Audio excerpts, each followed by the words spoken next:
Welcome to the Positive Pants Podcast. Mindset, motivation, and inspiration to help you find your positive pants. Let go of negative thinking and stop living for the weekend. With your host, Fran Excel.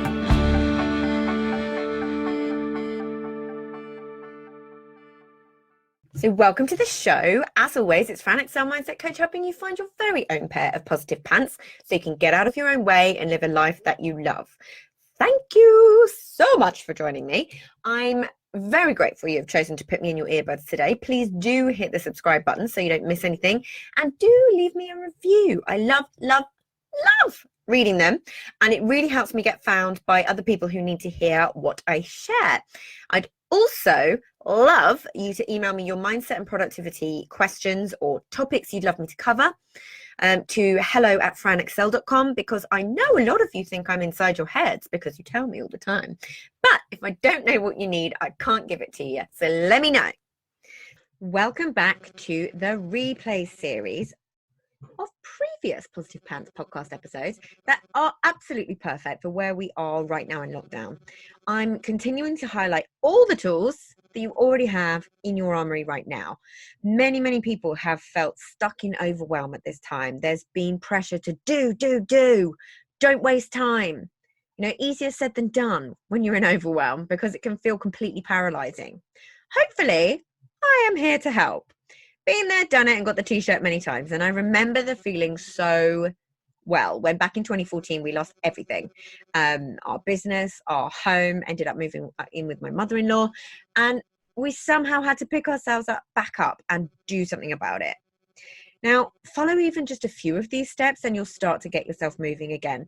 Don't put pressure on yourself for how long that takes. Just get moving. Even if it's baby steps, they are still steps in the right direction. So please do make sure that you DM me with any questions, feedback. Let me know what you're struggling with so I can help. If you want to take advantage of my limited power hour sessions to get you out of your head and back on track, then DM me on the old Instagram at I'm Fran Excel, or email me on fran@franexcel.com. And I really hope that you take some action from this. So here we go.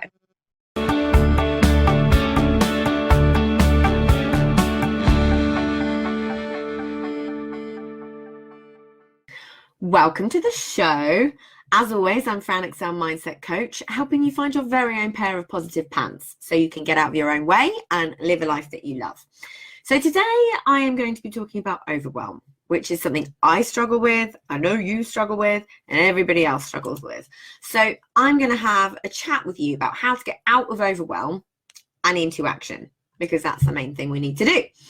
So really trying to achieve something big, but feeling overwhelmed and trapped in that state of not doing anything instead.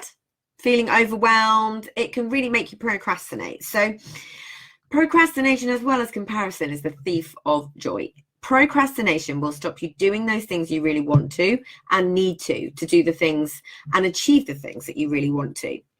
So in this context, I'm talking about when you're trying to achieve or create something huge, like starting your business, writing that book you've always wanted to write, decluttering the entire house. All those things where focusing on the overall task seems way too big and way too scary. So it just sits there in the I'd love to do that but list.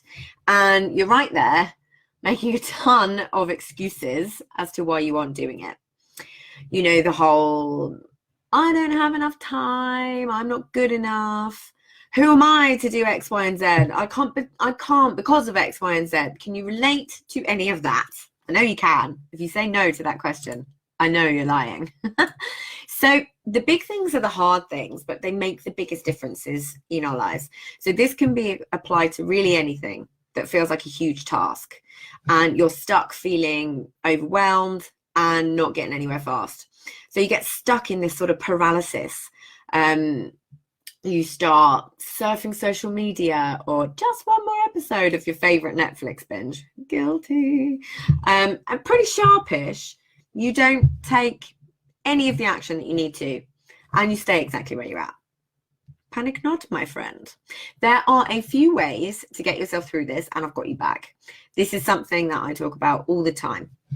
It's a big problem, but it is a very, very solvable problem. So number one, I want you to get clarity. What are you doing and why are you doing it? All right. So the what is the easy part, working through what feels right for you. If you were to explain what you're trying to do to somebody else, would they get it? Does it make sense? Or does it feel like it's a higgledy-piggledy mess in your head that needs to be completely stripped back and worked out? Okay. So have a think about that first. And then the why is for all those moments that you're going to struggle. So what will it get you once it's done? What will your life look like? How will it feel? Connecting to this will get you through all those sticky moments where you feel like you could just quit and just not bother doing it or not start in the first place. So the next stage from that is make a decision. All right. Once you have the clarity around the task at hand, you have to decide to move, to take the action and get going. Think of a time where you've massively procrastinated over something, but as soon as you actually do it, as soon as you manage to get going, then you feel like you're on a roll and there's no stopping you.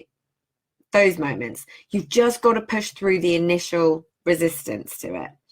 So I like to use something I call the 15-minute rule. You say, all right, I'll do 15 minutes of this, force myself into those 15 minutes, and then I have complete permission to stop if I feel I need to. More often than not, what you'll find is you get into the flow and you just get going, because the hardest part is just getting going, just moving. And if that doesn't happen and you don't get into flow, you've just done 15 minutes worth of it. So it's a step in the right direction. The next thing I want you to do is ask yourself where the pressure is coming from. Honesty time. Okay. Are you putting self-imposed deadlines on yourself, which is leading to you feeling overwhelmed, stressed out, and under pressure? Do you really have to get it done today? Or could you actually get it done next week? Just be honest with yourself. I am awful for this.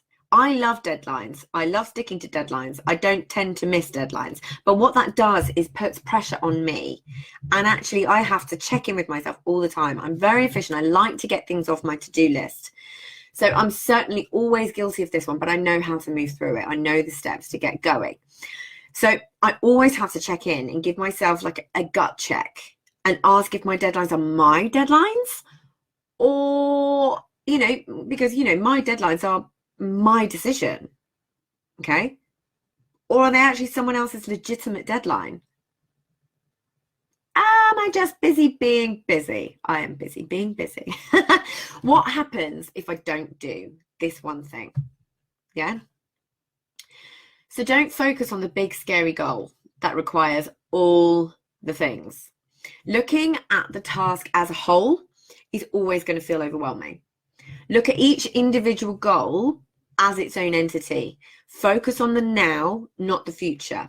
Eckhart Tolle's Power of Now is an amazing book because it's all about this concept that the past and the future don't exist. You don't have control over the past. What's done is done. The future's not happened yet. So where do you focus? You focus on the now, and that will help keep you in check. So focus on the tasks that are actually going to move the needle forward and get things done the fastest. Usually it's only a handful of tasks that actually create the majority of the result. Pareto's 80-20 rule is that 20% of the work will lead to 80% of the result. So you've got to break it down. Here's an example I use with one of my clients that have been trying to write a book for about 5 years. Instead of looking at the book as an, OMG, I have to write this whole book, think this way. You have one book. How many chapters is that? How many words per chapter? How many words per day do you need to write to achieve finishing a book in the time frame that you want?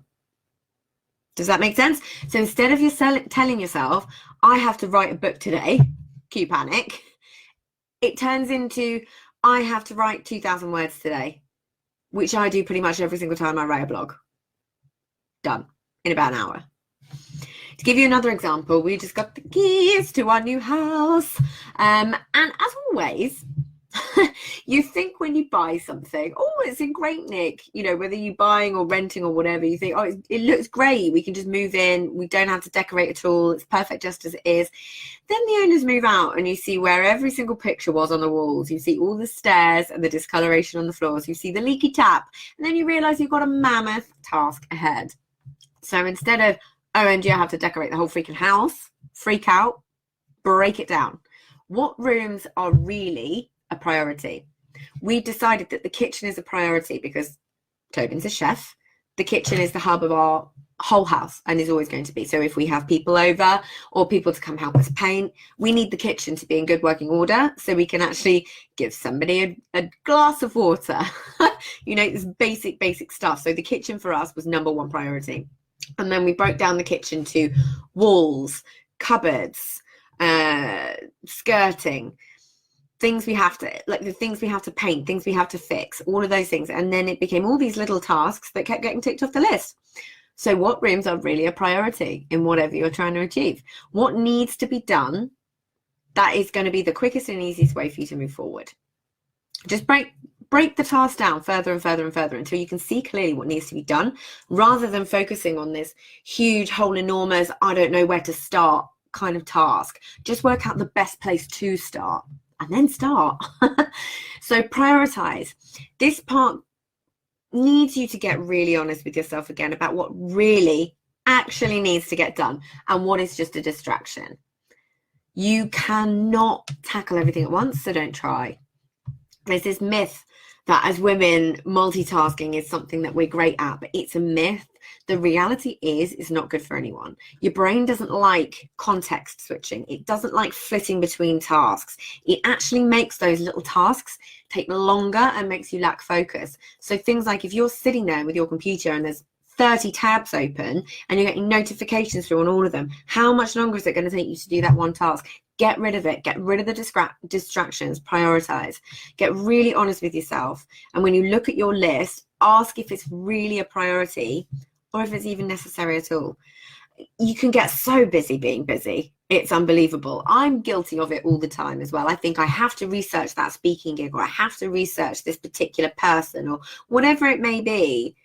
I have to spend an hour on Facebook right at this moment because it's research. Yeah. So be really honest with yourself if it's even necessary at all. So the next one I've got for you is decide whether you're going to eat the frog or the elephant. So this one is up to you and how you best work and how you will get your own feeling of accomplishment. So there are two schools of thought here. Both are effective. There is no right or wrong. So Brian Tracy wrote the book, Eat That Frog. And the concept is that you take the biggest, ugliest, scariest task on your list, the one that you're really procrastinating over, and tackle that first. Then everything else after that feels so much more easy, and you'll have this huge sense of accomplishment for tackling the big, scary task first. And bonus, you'll also grow in confidence because you're thinking to yourself, oh, I can't do this. And you're pushing yourself forward and you're trying and you're trying. And then all of a sudden you've done it and you get this big surge in confidence. It's amazing. So that's one. And the second one, the second school of thought is you can't eat an elephant in one go, but you can one bite at a time. So this is about those small baby steps that combined create the big things. So the question is, which one is going to work for you? Are you more of a pull your big girl pants up and do the tough thing first and power on through? Or do you know that your brain needs a slightly softer touch and slow and steady wins the race? Neither are better or worse. Neither are right or wrong. It's all about being honest with yourself and who you are and how you best work. Give them both a try and see how you get on. See which one works for you.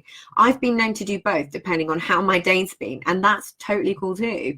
It's all about taking action in the right way for you, but always taking some action, because otherwise you're going to sit there in self-sabotage, procrastination, not moving anywhere.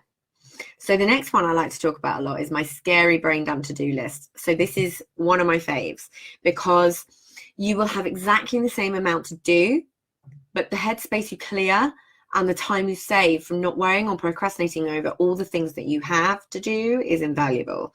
So split a horizontal page into 3. On the left, write down everything you can think of that you need to do. need to do, that, you know, anything, absolutely anything. In the middle, be really, really honest and pick everything that has to be done this week. Okay, so then every single day when you split the right column into 7, you split it and take 3 things from your middle column and just do those. Just do those. If you get through them super quick, awesome. Feel free to add another one. How productive are you?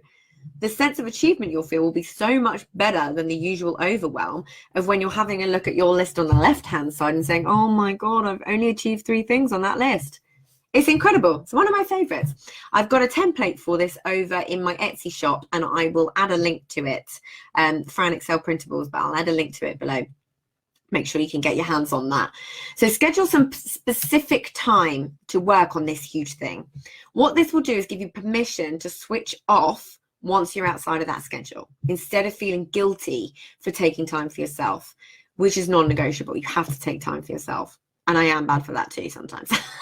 You must take time for yourself or you will burn out. Trust me, I know. You've got to operate from a full tank. Make sure you're getting enough sleep, eat the right things, all of these different things.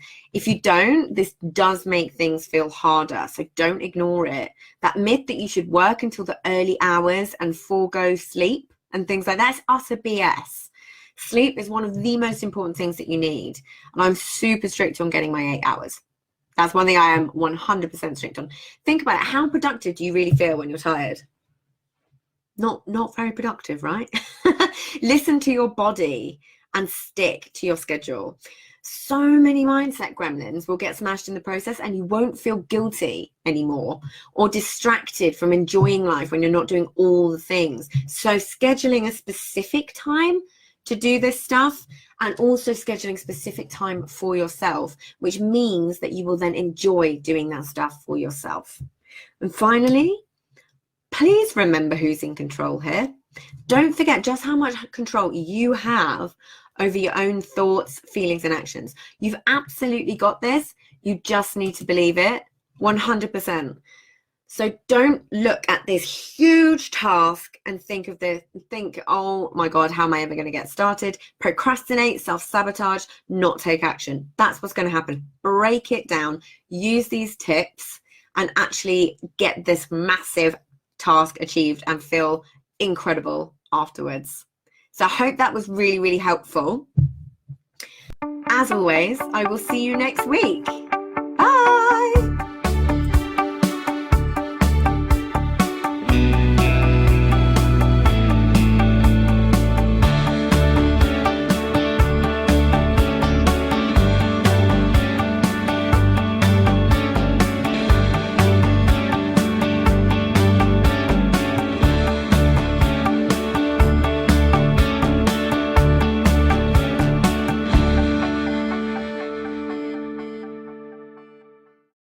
So, if you got value from this and you know in your gut that now is the time to step up and start rewiring your thinking and changing things for yourself, then book in a free discovery call so we can work out what needs to happen to get you from where you're at right now to the action-taking success you know you can be. And if you want my eyes and ears on your problems, I work with people one-on-one and through my Proactive Pants Mastermind. So stop waiting for if and when and decide to change things now, because you can. And as always, I hope that was helpful. So any questions, just let me know. And as always, I will see you next week. Bye.